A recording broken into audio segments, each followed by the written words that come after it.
William Hill sponsors IFL TV.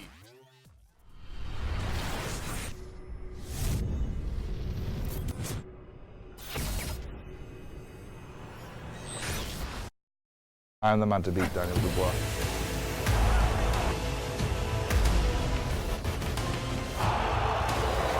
You're going to sleep.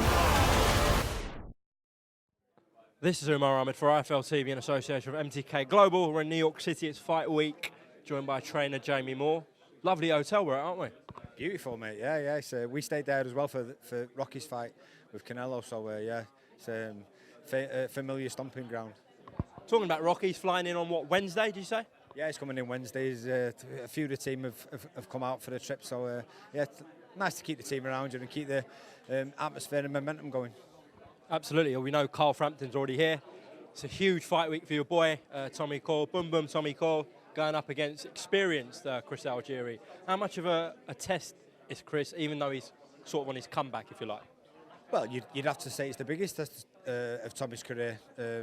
Ex-world champion, so he's not fought anyone of that calibre except for Michael Katsidis, but certainly not somebody of this stature, this size, who's been in with opposition like Manny Pacquiao. So it's a massive opportunity for Tommy to gate crash the world team.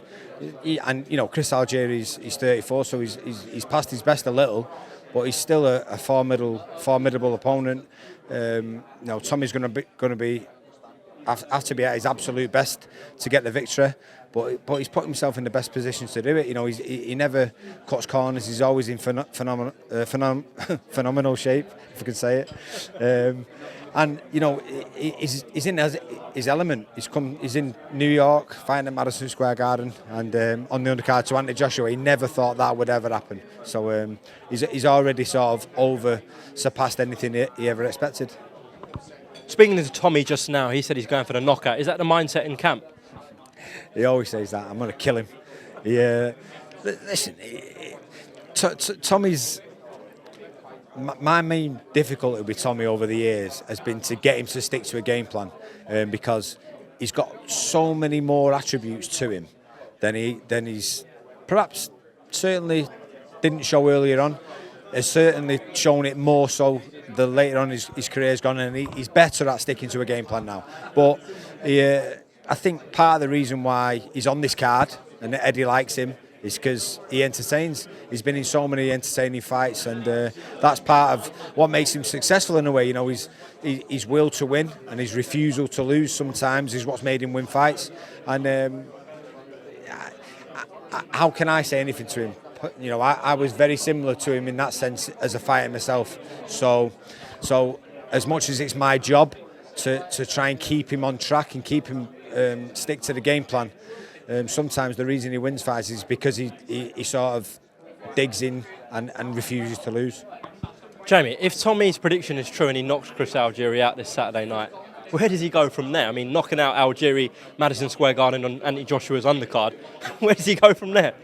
Well, I've just had this conversation with somebody else in an interview.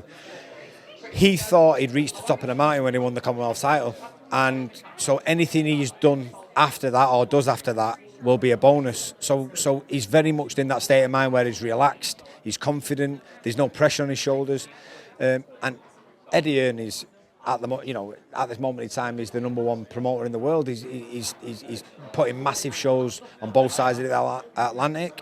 So he promotes Tommy Coyle. I've no doubt in my mind if Tommy pulls it off on Saturday night, Eddie Hearn will get him a world title shot, and what a story that'll be. Tommy Coyle's obsessed with Rocky Balboa, and that will be a real Rocky story. Talking about Rockies, Rocky Fielding is out on an MTK show. Talk to me a little about that and the relationship with Matchroom. He's still with Matchroom, right? Yeah, he is still with Matchroom, but I think, behind the scenes he was thinking that to get Rocky back into winning ways and to put, manoeuvre him into a position where he'd be in line for another world title shot. Timing wise, it wasn't sort of fitting in between matchroom and stuff. So they just said they'll get him out on their own show and get him a run out, get him some rounds under his belt, and then he's in a position to fight a bigger and better fight after that. So yeah, him and Martin Murray are both out on the same date. So yeah, I mean we've got quite a few dates coming up from the gym, and it seems like non-stop, but yeah, I'm enjoying it. Terry Flanagan's been added to that bill as well. It's not bad for a small all show, that one. You got Rocky, Terry Flanagan and Murray. Anyways, Carl Frampton, any updates on him? There's rumours that he might box in August over this side of the pond. Can you just give us any comment on Carl? Yeah, it's looking like middle of August, around about that time. There's no venue and anything, stuff. Nothing's nailed down in concrete, but it's looking like August time, and probably over here as well. So yeah, exciting times. Are we expecting a tick-over fight, or are we expecting one of the Santa Cruzes or the Valdez's of the world? Well, I think somewhere in between. I don't think you can expect a tick-over fight for Carl Frampton at this stage of his career. I don't think you get the performance what you want or need at this stage if you go sort of lower level.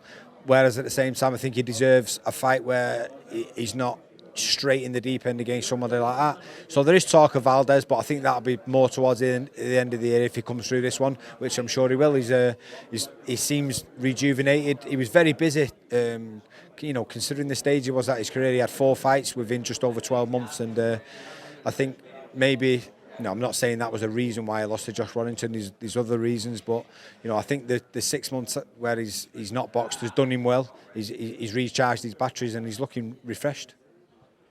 If Carl can beat one of your Valdez's, let's say Valdez, he fights Valdez, beats him, then that sets up a huge either rematch with Josh Warrington, unification fight, or a fight with Kid Galahad. And we know the sort of story between Carl and Kid Galahad. They don't like each other. That'd be huge in Britain, wouldn't it? It'd be massive, and whoever wins that fight, if Carl can beat Valdez, then that's obviously a huge fight. I've got to be honest with you though. I think my opinion is, if Carl beats Valdez, people are going to write Carl off now at this stage of his career. He's lost to Josh. He did contemplate retirement, but he was annoyed with himself about the Josh Warrington fight, his decision making early on. He knows he can do better.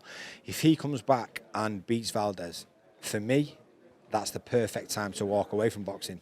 You're at the top of the tree. You've won a world title against somebody who people don't expect to beat. Is the bigger fights there for him afterwards? Of course there is, but there's always going to be bigger fights for somebody like Carl. Not enough people get out of boxing at the right time, with all your faculties, with enough money in the bank to last you the rest of your life at the top of the tree. Not enough fighters do that. There's always one more fight. If he decides to fight on, then if Josh Warrington beats Kid Galahad, then that is obviously a massive fight, or a Santa Cruz rematch. But me personally, my personal opinion is I would like him to walk away, because not enough people do it. That's my personal opinion, yeah. Just the last one. I'd like to get thoughts on other fights from trainers. Obviously, it's Joshua-Ruiz main event this Saturday night. What are your thoughts on the fight? Obviously, replacement Andy Ruiz, but we know he can fight. He arguably beat Joseph Parker in New Zealand, so yeah, it should be a good one. What are your thoughts?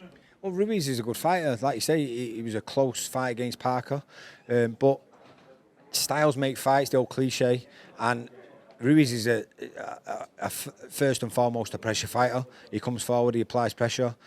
Somebody doing that to Anthony Joshua, for me, doesn't bode well. It's not a good blend. If he starts to try and walk Anthony Joshua down and put pressure on him, I feel he's going to walk into something big. Anthony Joshua is one of the biggest punchers, certainly in boxing, and he may go down as one of the biggest punchers in any era in the heavyweight division. So I think Ruiz is a good fighter. I'm not discrediting him, but I just think that if he's going to walk Anthony Joshua down, he's going to walk into trouble.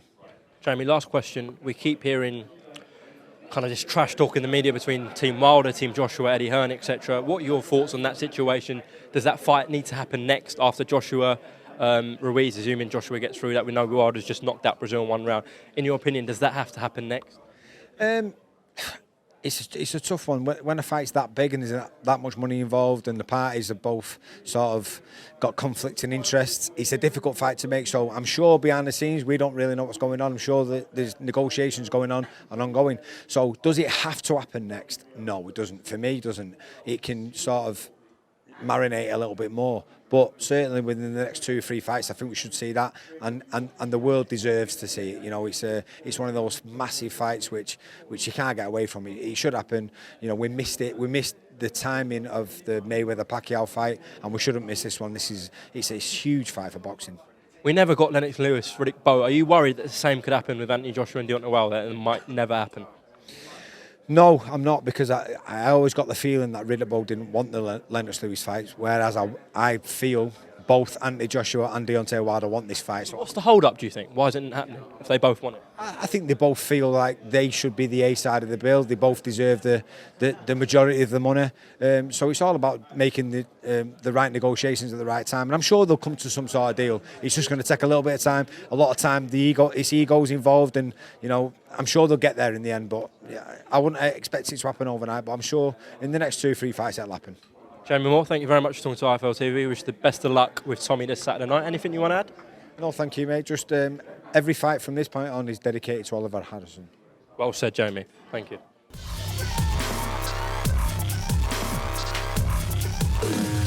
William Hill sponsors IFL TV.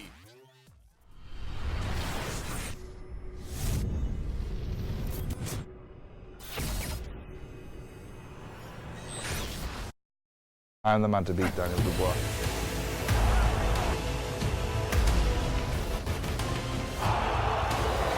You're going to sleep.